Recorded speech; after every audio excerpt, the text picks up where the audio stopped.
자, 이번에는 자유한국당 얘기를 좀 이어가 보겠습니다. 자유한국당 자꾸 그 당내에서 다른 당 만들자는 얘기가 나오나 봅니다. 그 얘기 좀 해보죠. 여기 있습니다. 세계일보입니다.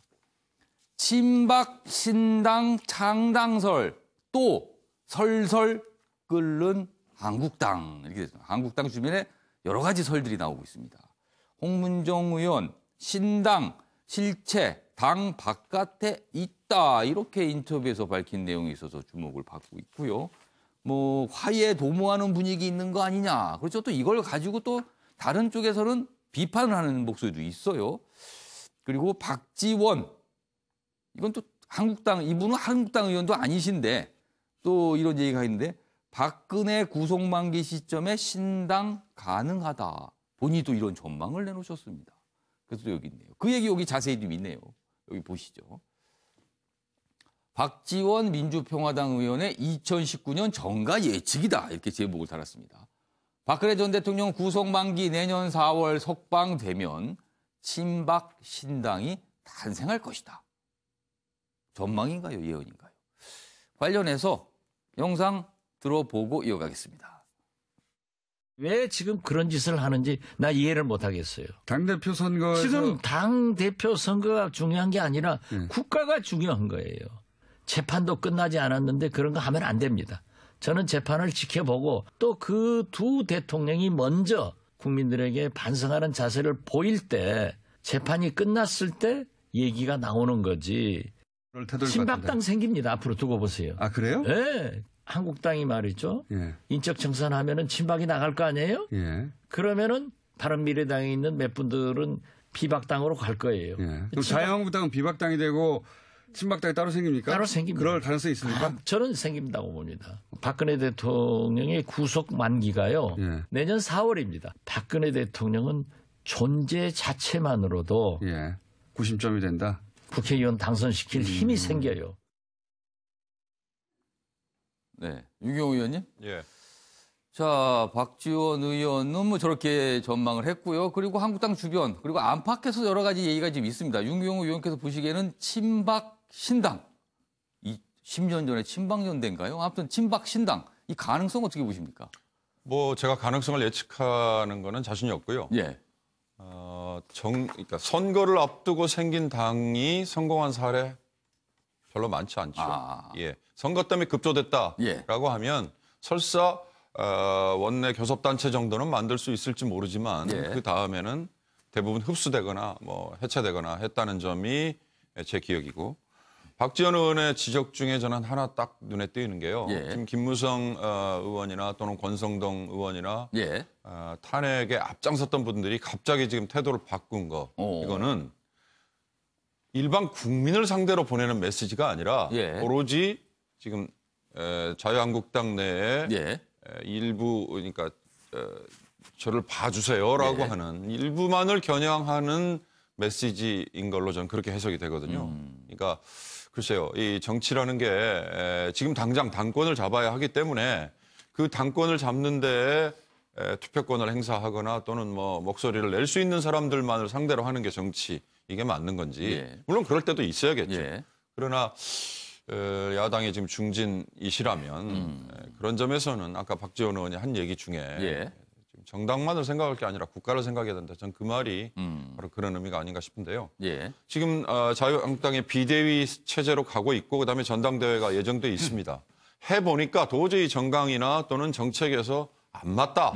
그래서 우리는 떨어져 나가야겠다. 그런다면 아무도 못 말리는 거죠. 예. 그런 상황에서라면 정말 오히려 더 권해야 되는 거고요. 그런 것 때문에 사실 선거법 좀 바꿔야 되고 예. 다당제가 정착을 할 수 있는 토양을 뭐 여건을 만들어줘야 되는 거 예. 아니겠습니까? 그런 게 아니고 아까 제가 초두에 말씀드린 것처럼 선거를 앞두고 공천 또는 표현 당선을 위해서 그걸 위해서 만들어지는 정당이라면 예. 그거는 성공 가능성은 아주 낮을 것 같다 이런 생각이 듭니다. 알겠습니다.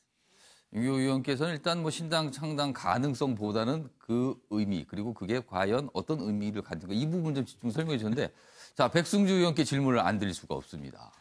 한국당 내 진짜 요새 분위기가 어떤 겁니까? 이 신당에 대해서. 박지원 의원 말씀이나 또 예. 뭐 신당에 대한 얘기하는 분들은 제가 생각할 때는 예.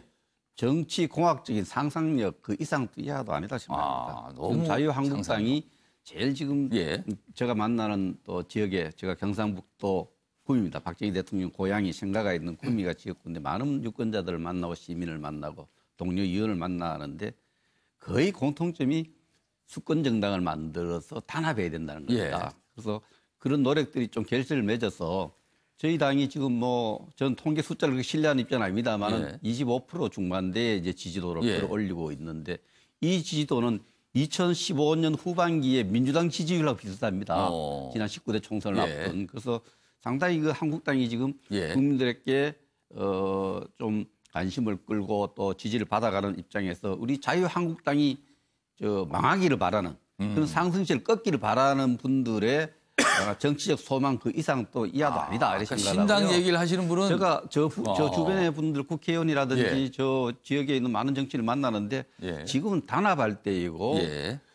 민주당의 일방적인 독주적인 어떤 이런 국정 운영을 막아야 하는 그런 절박한 심정을 갖고 있는데 예. 뭐 신당설, 분당설 얘기하는 거 우리 박지원 전 대표님 뭐 예. 자유한국당에 애정이 있겠어요? 그래서 자유한국당이 좀 잘 안 되기를 바라는 분들의 정치 상상력 그게다 이렇게 저는 그렇게 얘기하고 싶습니다. 잘 안 되기를 바라는 분들의 상상력일 뿐이다. 이렇게 일축을 해주셨는데 관련 기사 있습니다. 여기 국민일보 기사가 좀 비슷한 내용을 좀 다루고 있네요. 보수 일각 친방 신당론 군불지피지만 실현 가능성 희박하다. 이렇게 제목을 달았습니다. 일부 의원 20석, 20석 확보도 가능하다. 이렇게 말을 하죠. 박근혜 구속 만기 석방설에 대해서는요. 법조계에서는 아예 불가능한 얘기다. 이게 무슨 말이 안 된다. 그래서 일단 석방설도 불가능하고 신당설은 희박하고 이런 분석도 있다는 내용입니다. 이거는 이제 장유식 변호사께서 좀 어떻게 보세요? 일단 석방설 부분은 법적으로 어떻게 되는 겁니까? 아, 예. 예. 목이 좀 잠기셨네요. 날이 좀 차서. 예. 그럼 저 장유식 변호사가 지금 목을 가다듬을 동안 강병원 의원께서 먼저 말씀하시죠. 저는 이렇게 이 김무성 전 의원이 이 예. 일을 굉장히 주도적으로 좀 하시는 모양이에요. 근데 김무성 의원의 이 말을 우리 국민들이 기억하고 있습니다. 저도 국민도 속았다. 아, 탄핵을 해야 된다. 예. 라고 했던 김무성 의원의 말이 있습니다. 근데 갑자기 김무성 의원이 최근에 이제 당권 도전을 하기 위해서 여기 지금 움직이지 않습니까? 예. 그러면서 이제 박근혜 전 대통령 불구속 재판 뭐 촉구 결의안을 내서 예. 이런 얘기를 하고 있는데요.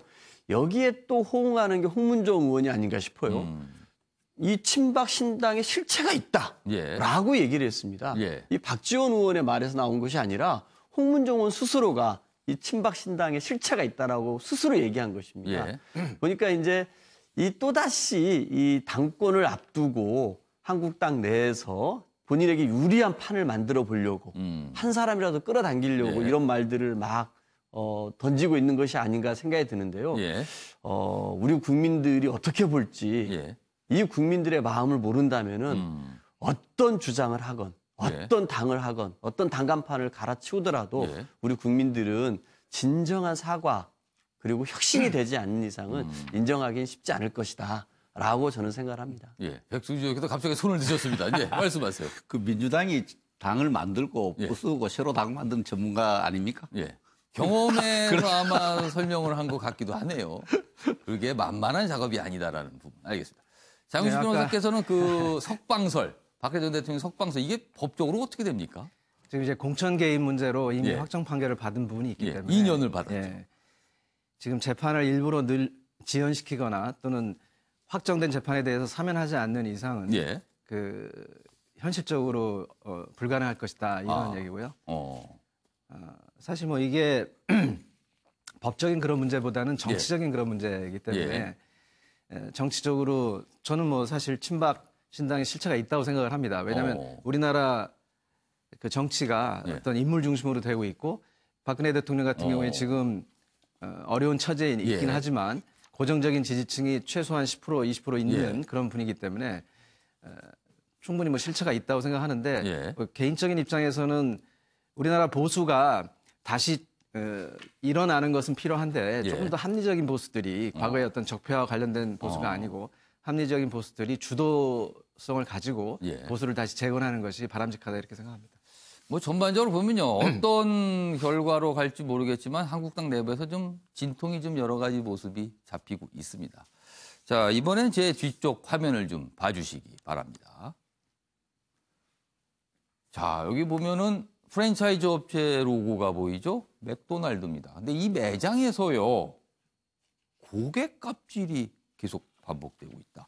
끊이지 않는 고객의 갑질이다. 이렇게 해서 지금 굉장히 논란이 되고 있고 많은 분들이 또 분노하시는 분들 있습니다. 자, 그럼 어찌된 이야기인지 박진아 아나운서가 전하는 이슈 톡을 통해서 들어보겠습니다. 보시죠.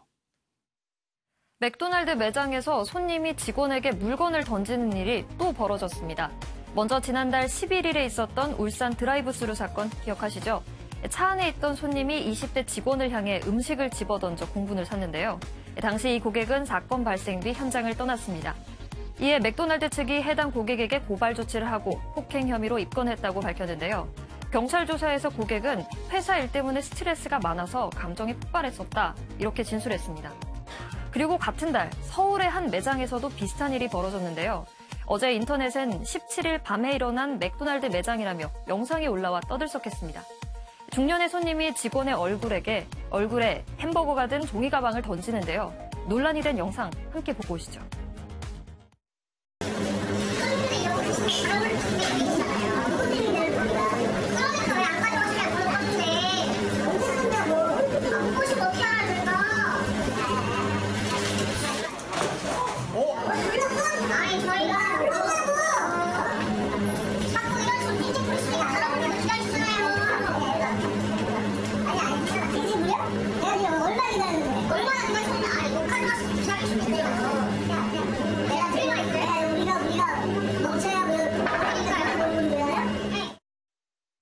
음식을 주문한 후 전광판에 적힌 주문 번호를 확인하지 못한 손님이 음식이 안 나온다며 직원에게 따졌는데요.